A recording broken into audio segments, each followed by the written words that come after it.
terus memperhatikan kesejahteraan aparatur sipil negara dan pensiunan ASN dengan konsisten menaikkan gaji pokok sebesar 6-7% setiap tahunnya. Oleh karena itu, upaya yang dilakukan oleh Menteri Menpan RB melakukan konsultasi dengan Menteri Keuangan bagaimanapun tentu tidak bisa hanya merupakan kebijakan daripada Menteri Menpan RB, tetapi harus melakukan koordinasi, menyampaikan maksud dan tujuan. Mudah-mudahan Menteri Keuangan yang pada hari ini hadir di paripurna untuk menyampaikan itu, mudah-mudahan mendapatkan respon positif terhadap apa yang diusulkan oleh Menpan RB itu terhadap kenaikan gaji para ASN tersebut.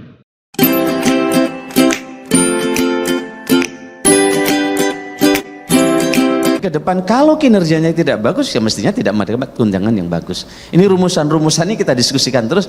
Begitu urusan ini agak sulit dengan Kementerian Keuangan. Kita duduk siang malam ini soal tunjangan dan kenaikan. Ini kan selama ini kenaikannya tidak disentuh tapi tunjangannya berlipat. Ada camat tunjangannya 2 juta. Tapi di satu tempat ada camat tunjangannya 80 juta. Ini kalau nggak diatur bahaya ke depan. Peningkatan PAD di daerah Pak Sekjen bukan untuk membangun jalan yang rusak, tetapi nanti untuk pertama untuk peningkatan tunjangan kinerja dan lain-lain. Nah, Ibu dan Pak Sekjen saya hormati, ini beberapa hal. Nah, oleh karena itu maka birokrasi Satu boleh Bu? Iya. Aziz dari Kata Data Bu, saya mau konfirmasi terkait arah kebijakan belanja tahun depan. Apakah pemerintah mempertimbangkan untuk kenaikan gaji PNS Bu untuk kebijakan belanja? Terus yang kedua terkait tax ratio tahun depan berapa ya Bu? Terima kasih. Nanti kita lihat Bapak Presiden yang akan menyampaikan untuk Undang-Undang APBN. Gitu ya.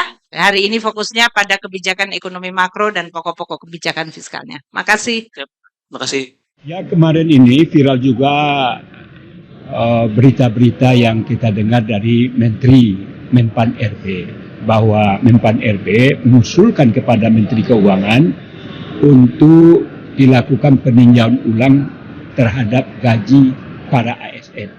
Kenapa? Karena sejak tahun 2019 itu gaji ASN itu kan nggak pernah naik. Padahal di satu sisi bahwa barang-barang naik, inflasi juga demikian, tentu perlu ada penyesuaian.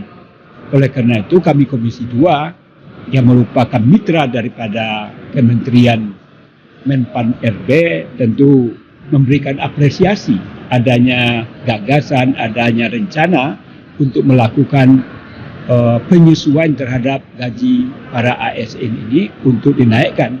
Oleh karena itu upaya yang dilakukan oleh Menteri Menpan RB melakukan konsultasi dengan Menteri Keuangan bagaimanapun tentu tidak bisa hanya merupakan kebijakan daripada Menteri Menpan RB, tetapi harus melakukan koordinasi, menyampaikan maksud dan tujuan. Mudah-mudahan Menteri Keuangan yang pada hari ini hadir di paripurna untuk menyampaikan itu, mudah-mudahan mendapatkan respon positif terhadap apa yang diusulkan oleh Menpan RB itu terhadap kenaikan gaji para ASN tersebut.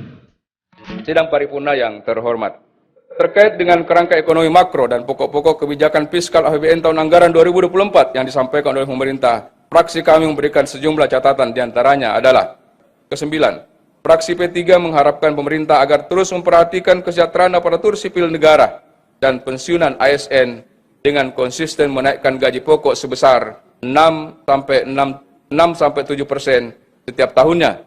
Hal ini penting agar gaji pokok ASN dan pensiunan tidak tergerus oleh inflasi. Terlebih pada 2024 nanti akan berlangsung pesta demokrasi pemilu serentak serta wacana kenaikan gaji pegawai negeri sipil atau ASN yang berpotensi meningkatkan laju inflasi secara nasional. Dalam hal ini, fraksi Partai Golkar meminta penjelasan lebih komprehensif dari pemerintah beserta stakeholder lainnya seperti Bank Indonesia dalam mencapai target tersebut. Untuk belanja pegawai, fraksi PKB meminta kepada pemerintah agar mengevaluasi sistem remunerasi pada kementerian lembaga karena masih belum efektif meminimalisir aksi korupsi dan sejenisnya. Keempat, fraksi Partai Demokrat mendorong alokasi anggaran serta jaminan kesejahteraan bagi anggota atau prajurit-prajurit TNI, Polri, para ASN dan non-PNS, dokter, dosen, guru, dan para pendidik yang merupakan garda terdepan dalam menjaga kedaulatan bangsa dan kunci peningkatan sumber daya manusia.